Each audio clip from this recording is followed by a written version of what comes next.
Hey, what's up you guys? It's Alyssa and I'm here and I'm back with another Riverdale recap and review for you guys tonight. This is episode 4. I forget exactly what it's called.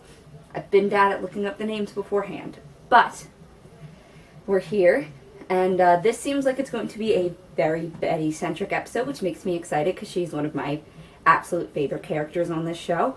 And it seems like she's going to have some kind of interaction with the Black Hood, maybe not face to face, but through this letter he sent her based on last week's promo.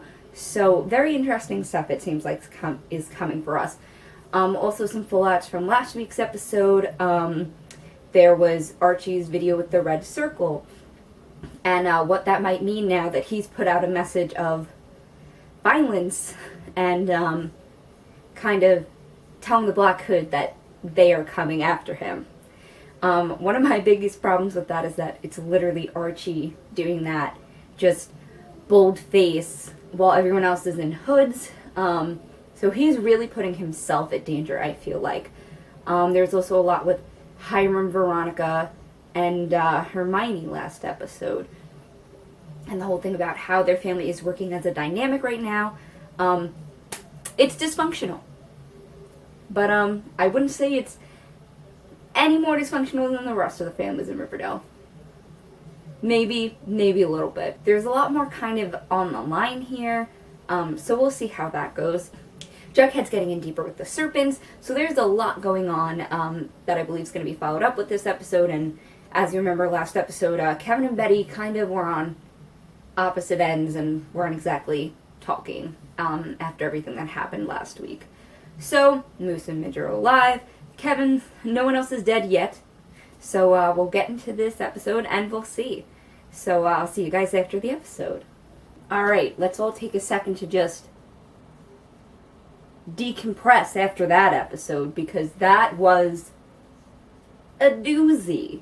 That was a doozy. That was not light at all. There was so much going on. And, let's bring it back to the beginning of this episode. So, we start off with a couple different things. I'm trying to remember back, even though I just watched the episode, which is kind of hilarious in a way. One of the first big things that happens is that Betty gets this letter. And that's kind of what kicks a lot of the stuff off tonight, as long as a continuation of last week from Archie posting the red circle video. Now, the fallout of both these things has huge implications for the rest of this episode and seemingly what's going to happen next week as well, based on the promo. So,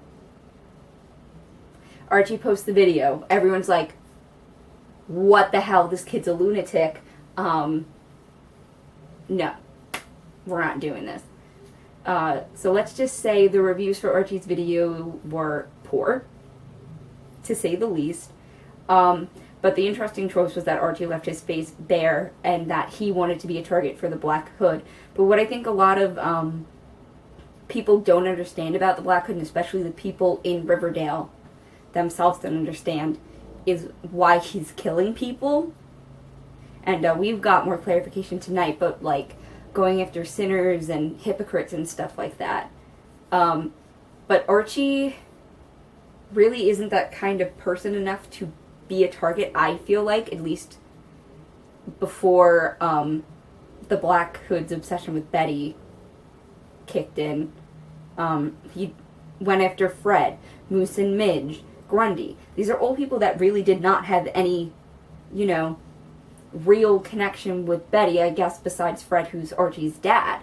But that doesn't really pertain so closely to her. Basically, everyone's telling Archie this video is a bad idea. Even Weatherby's like, sign or you donezo with school.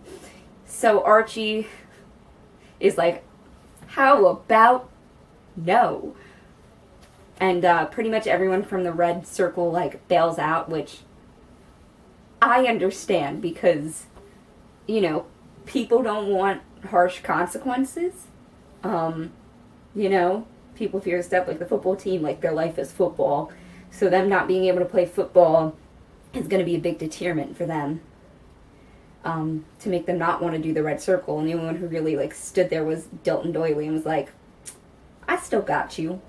I still got you. Now, Betty gets the letter with the cipher. So the cipher's supposed to tell her where the Black Hood is supposedly going to strike next. And that the reason why he started this entire thing was because of Betty and her speech at the town jubilee. Now, what I find really sad about this whole is that, like, her whole speech was about Riverdale coming together as one instead of just, like, being a division between North Side and South Side and everything like that. And what this Black Hood situation has only provided is even more of a division between them. It's made it even bigger. It's made it a colossal fucking mess, to be frank. It's like, okay, Riverdale right now is that meme with the dog with the coffee cup who's just like, this is fine. It's not fine. It's not fine. And it's also literally turning into West Side Story / Romeo and Juliet. Take your pick. It's kind of both. So, what I found really interesting is that this kind of brought Kevin and Betty back together in a way. Kevin seemed ready to, like, talk out what happened with her. You know, he kind of processed what happened, that what he was doing was dangerous because there was a killer out there. You know, so he's come around on that side. And Betty was just like, a letter.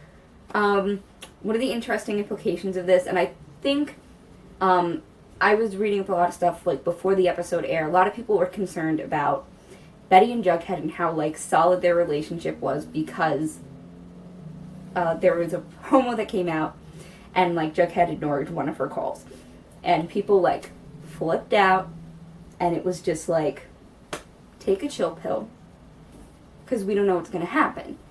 So, I think people, as you're watching the episode, you kind of start to worry a little bit, because she doesn't tell Jughead. Jughead's kind of brushing her off a little bit because he's in his own head trying to do research on the Black Hood himself, going from an angle he thinks is correct, which is looking into serial killers, which I don't understand why serial killers specifically and why he's calling the Black Hood a serial killer, because the Black Hood has technically only killed one person.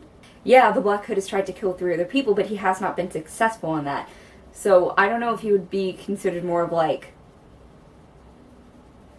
not a serial killer, but some kind of vigilante, or some more of like a criminal, just out there going out harming people and potentially killing them, because he really hasn't killed more than one person, and he doesn't have a pattern of how he kills specifically. Yes, he tried to kill Moose and Midge with the gun, just like he tried to kill Archie's dad, but he specifically went after Ms. Grundy with her bow and choked her out and made sure she died. So I don't understand how that aspect ties in with serial killer.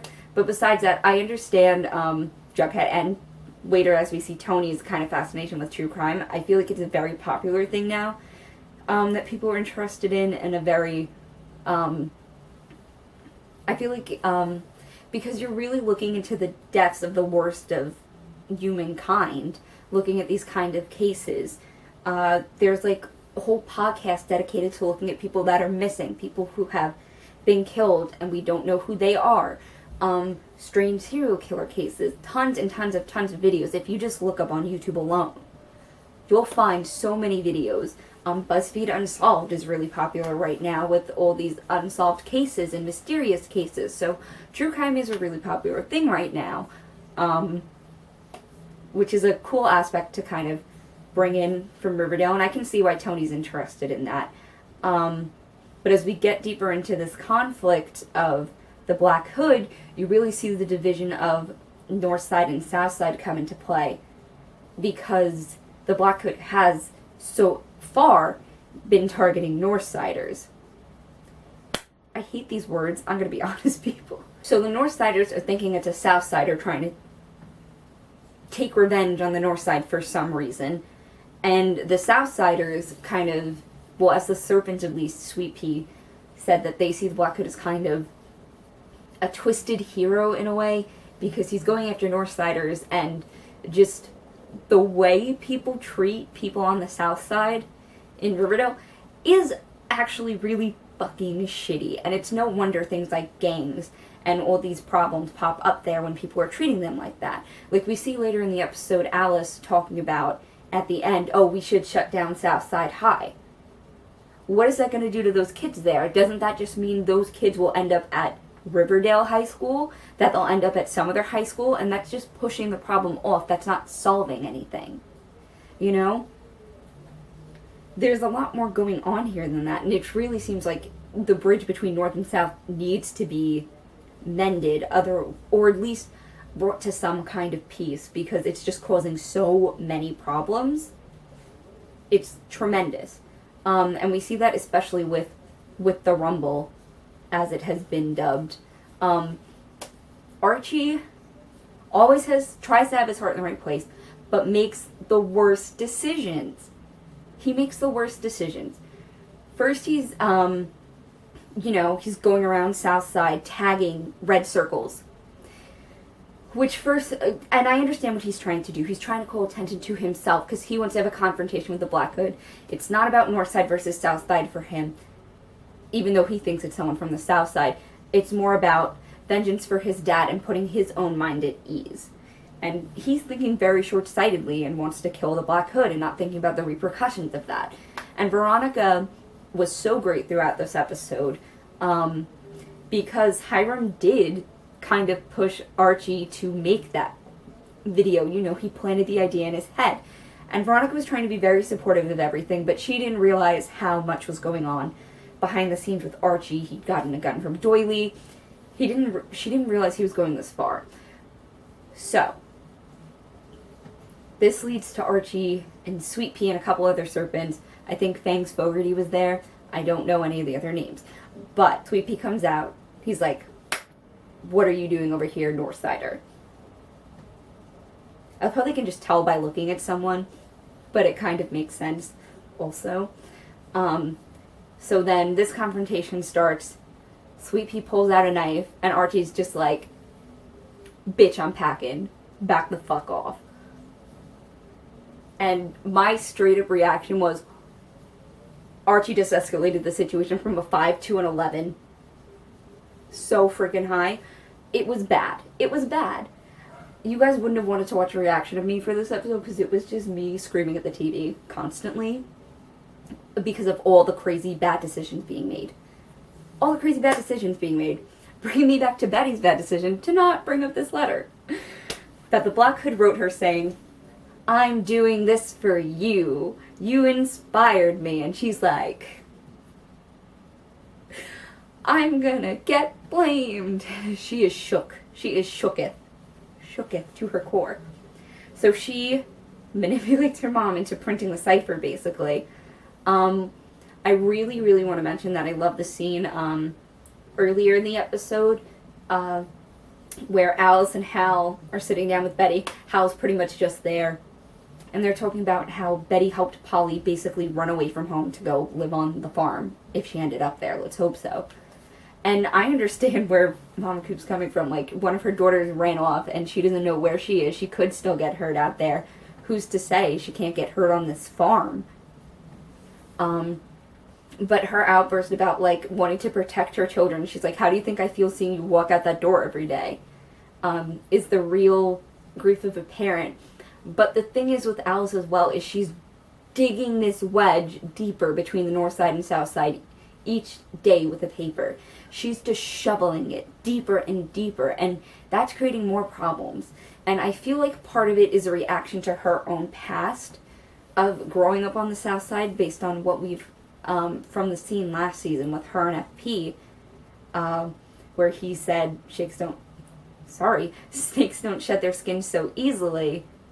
You know, that makes you wonder, was she a serpent at some point in the past? It makes you wonder, what was her life like in the south side, and why is she so vehemently against it? And I can understand there's drugs over there, there's gangs, it's dangerous, and it is. But why go so hard on trying to divide it up and basically try and, like, zap it away when you can't eliminate a whole side of town and all the people that live there, instead of trying to go about it another way and mending relationships and rehabilitating and just making the town overall better. You know, so that's my opinion on that. Just, even more with the North Side versus South Side, when Betty, Jughead, Tony, and Kevin are sitting there trying to undo the cipher because Betty literally showed up and was like, I haven't seen my boyfriend. We need to do something together. Oh, you started this cipher with someone else. Let's just all work on it together. And, well, Betty and Tony kind of clash a little bit. And I can understand where this clash is coming from because they're coming from two opposite sides. And they're both seeing different points of view of this situation. And I can see both of them, and I'm like, which is why I love this show, because I see both sides, but it's also, like, killing me inside, because I'm like, who do I agree with? So Tony's basically like, the North Side is awful, you're all pigeonholing us. The North Side does go after the South Side and is, like, zeroed in on them specifically about everything, when it isn't always necessarily them. They went after the South Side for Jason's killer when it was Jason's own father. You know, and they were going after Jughead at one point for killing Jason because he burnt down an elementary school or was playing with matches at one point when he was a kid. It's not fair. And I've said it before in other videos, I don't think it's fair the way they profile things on the South Side, but it's true that stuff like that does happen there. Now, Betty's whole point of view on the situation is she's looking at the facts that she sees, which is, and what she knows from the note, is that he's targeting Northsiders, you know? And the obvious jump to conclusion is to go to someone on the South Side doing it. I don't know who the heck it is at this point. Most of the fingers are pointing to either Betty's long-lost brother that Alice gave up. People think it's him, or they think it's her dad. But I don't know. I think it could be. I'll be honest. But Tony said today that it's a, 40-year-old man, like every other serial killer, which is close. It's close, but not all. So it's going to be really interesting seeing how that plays out, that dynamic between them plays out, because they're on opposite sides, and Jughead's literally caught in the middle of this whole situation because he lives on the South Side. Now he's going to South Side High, and, you know, Tony is someone there who's trying to kind of help him blend in and be a friend to him, but, you know, she has different opinions because she's grown up entrenched in the South Side and with the Serpent. She's in the Serpent, so she has a specific point of view, and Betty is on the other side at Riverdale, you know, good little Betty Cooper. And Jughead's like, which side do I choose, kind of? Because he needs, like he said to Betty, he's like, I kind of need to just sit with the Serpents for protection because that school's so dangerous. Otherwise, he's gonna get hurt. He already got jumped once. How many other times can that happen before, like, enough is enough? You know? And then he's also caught between his friends outside of that, Archie, Betty, Veronica, and they're all on the other side of town. So it's definitely a difficult situation he's in. I know his dad wants him, like, not to be involved with that at all. So it's tough. It's tough, and we're going to see which way it goes as the season progresses. So now that we've built up to it, pretty much, after Archie made his dumb decision with the gun, the police caught wind of it, his locker searched, he gets suspended basically. Didn't rat out Reggie though, so the circle's back together. Justice League is back, you know, all that stuff. And then the Serpents decide to show up. More like Sweepy and his gang decide to show up. And they're all ready to fight. They're just all ready to fight. And Veronica's like, there's going to be rules. And this all comes after the confrontation where Archie's like, I need you to do something for me, Veronica, because I'm not allowed at school. So she has to go and dig his gun out of the fucking toilet. Which is more than I would do. So, she's a pretty good girlfriend, I'd say. And she rightfully confronts him, I feel like, because having a gun is dangerous. He's 16 years old. He's used it to threaten someone once and escalated a situation so bad where they later come and knock at his own front door. And then they will have to have a tumble in the street in the rain. Which was so dramatic. It was so dramatic. But they were all just pounding on each other. And then someone pulled out a knife because of course someone always has to bring a weapon. And then it turns out Veronica actually has the gun. And now this is intercut with scenes happening at Town Hall. And at Town Hall they're talking about the South Side and everything, and Alice is bringing up how they basically need to stomp the South Side out, and Fred is like, we should probably be mending things. And I'm like, I love you, Alice, but I'm with Fred on this one. I've made up my mind. I've decided that's where I stand at this point with that. We have Betty and Jughead, and they are, Jughead confronts Betty because he found the note from the Black Hood because she left some of her stuff there when she was in a hurry leaving the next morning after they fell asleep trying to crack the code. And she was like, it's on the tip of my tongue, like, I don't know what it is, but, like, I know this code. So, turns out, as we figure out, after they talk about everything, Jughead's like, why would you hide this from me? And Betty admits that she was scared about Archie's reaction to it because Archie is still her friend, and he's had such a tough time with this, and the Black Hood has specifically went after his father. And Jughead's like, stop those thoughts immediately. Archie is your friend. He is not going to blame you for what someone else did. Even though the Black Hood stated that Betty was basically his inspiration for this whole thing. So, while a lot of people have been, like, so worried about Bughead, especially this episode, they pulled through, just like always. They're good. Archie's good. Everyone's doing steady relationship-wise right now, at least as far as it's going. Which is one of the things that I really like about the show is that, there's like mini conflicts within the episode about these couples and stuff like that, and then they're worked out throughout the episode, which I think is really good, And it's good to see how they'll progress and keep going. So, the Rumble's happening, Town Hall's happening, and Betty and Jughead are figuring out this code, and Betty realizes that it's this Nancy Drew code book that she used to rent all the time when she was a kid. Because Jughead said, she's like Nancy Drew mixed with the girl with the dragon tattoo, which is kind of weirdly accurate in the best way. So whoever came up with that, bravo to you writers. Fabulous. So they go and get that. They find out that the Black Hood is going to go where it all began, which is Town Hall, where Betty gave her speech during the Jubilee. So, Rumble's happening. They're fighting. Dilton gets stabbed in the knee, I think. Reddy drives him to the hospital. Some Southside serpent just came up on me. It's not like everyone else was fighting, even though they were. We'll deal with that later. So that happens. Town Hall meeting basically gets shut down because Betty and Jughead run in and are like, stop the presses! And Mayor McCoy's like, everyone stay here! And Betty's just like, pulling the fire alarm. She's gonna get a fine. It happens when you do that. And basically everyone leaves because you leave when there's a fire alarm pulled, even though you literally just saw the person pull the fire alarm. Which is kind of funny. But they get out of there. The rumble ends. And then we go back to Veronica and Archie. And Veronica's patching him up and was like, this was stupid.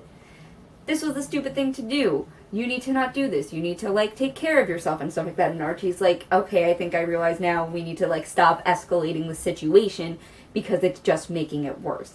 Which is a great thing to happen. We just stop escalating the situation because it literally only makes things worse. Always.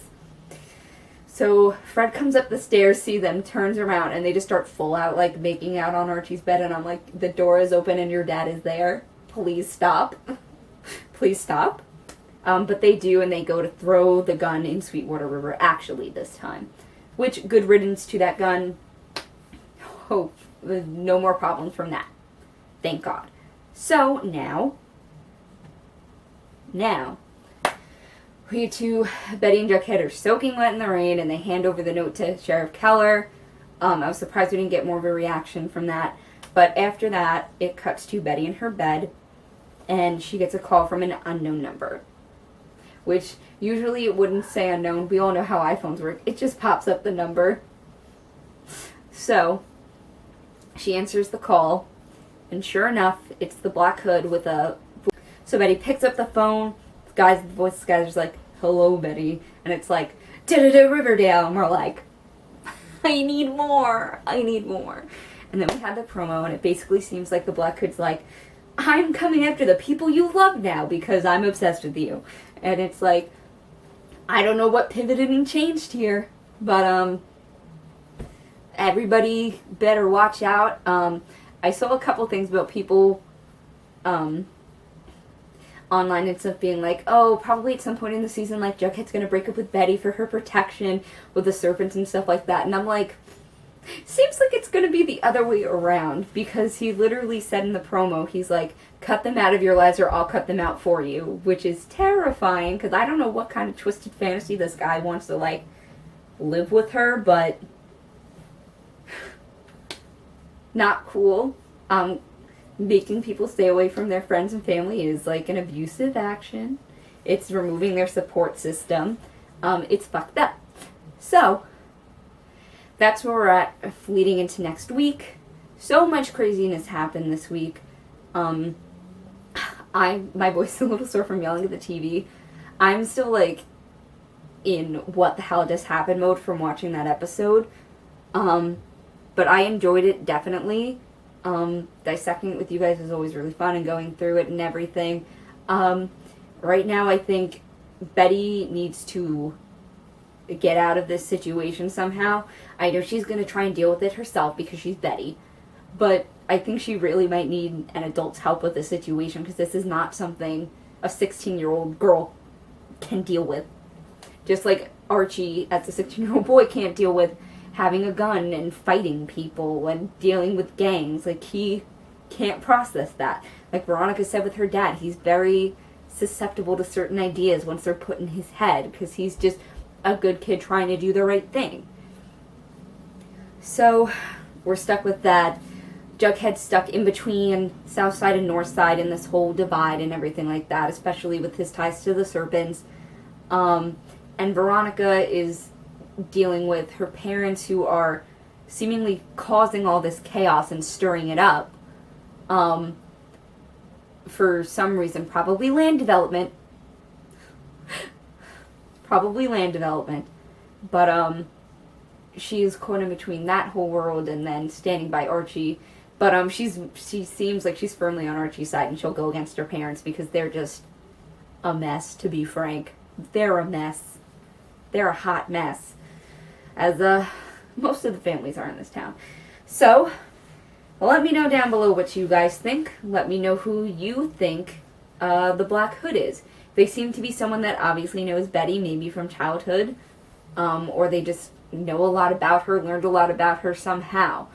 And that's why a lot of people, I feel like, think it could be her long-lost brother. It's also very interesting, the fixation on sinners and hypocrites, and I hope they go into that more, and I hope they finally reveal a little bit more why next episode. So I'll be back again next week. I'll see you then, and peace.